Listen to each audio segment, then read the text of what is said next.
পোষা কুকুরের বেল দিয়ে স্ত্রীকে খুন, 5 বছর পর যাবজ্জীবন সাজা দিল আদালত। পোষা কুকুরের বেল দিয়ে গলায় ফাঁস লাগিয়ে স্ত্রীকে খুনের ঘটনায় 5 বছর পর অভিযুক্ত স্বামীকে যাবজ্জীবন সশ্রম কারাদণ্ডের নির্দেশ দিল দুর্গাপুর মহকুমা আদালত। পাশাপাশি 50,000 টাকা জরিমানাও করা হয়েছে। অ্যাকচুয়ালি 2021-এ 6 সেপ্টেম্বর কেসটা স্টার্ট হয়েছিল। 5 সেপ্টেম্বর ইনসিডেন্ট হয়েছিল।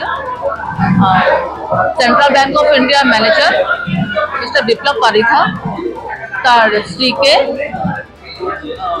কাকসা পিএস এর জুরিসডিকশনে ললিত অ্যাপার্টমেন্টে তারা থাকতেন, সেখানেই মার্ডার হয়েছিল।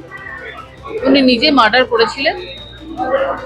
ওনার যে একটা পেট ডগ ছিল, সেই ডগ হার্ডনেস দিয়ে উনি নিজের স্ত্রীকে মার্ডার করেছিলেন। এবং তারপর থেকে কেসটা স্টার্ট হয় কাকসা পিএস এর আন্ডারে। তারপর কেসটা চলতে থাকে, কাস্টাডি ট্রায়াল চলছিল। 5/4/2022-এ চার্জ হয়, চার্জ ফ্রেম হয়। চার্জ ফ্রেমে 498-এ 302 এবং 304B স্টার্ট হয়, কেস স্টার্ট হয়। তারপর থেকে সাক্ষী শুরু হয়। 27 জন মোট সাক্ষী হয়েছে। সমস্ত সাক্ষী থেকে এটা প্রমাণ করতে পেরেছে, প্রসিকিউশন প্রমাণ করতে পেরেছে যে উনি অ্যাকচুয়াল দোষী। ঘটনাটি 2021 সালের 5ই সেপ্টেম্বর পশ্চিম বর্ধমান জেলার কাকসা থানার আড়া এলাকার একটি আবাসনে ঘটে। পুলিশ সূত্রে জানা যায়, রাষ্ট্রায়ত্ত ব্যাংকের সহকারী ম্যানেজার বিপ্লব পারিদা তার স্ত্রী ইপসা প্রিয়দর্শিনীর সঙ্গে ওই আবাসনে ভাড়া থাকতেন। বিপ্লবের বাড়ি ওড়িশায় এবং ইপসার বাড়ি কটকে। 2019 সালে দেখাশোনা করে তাদের বিয়ে হয়েছিল।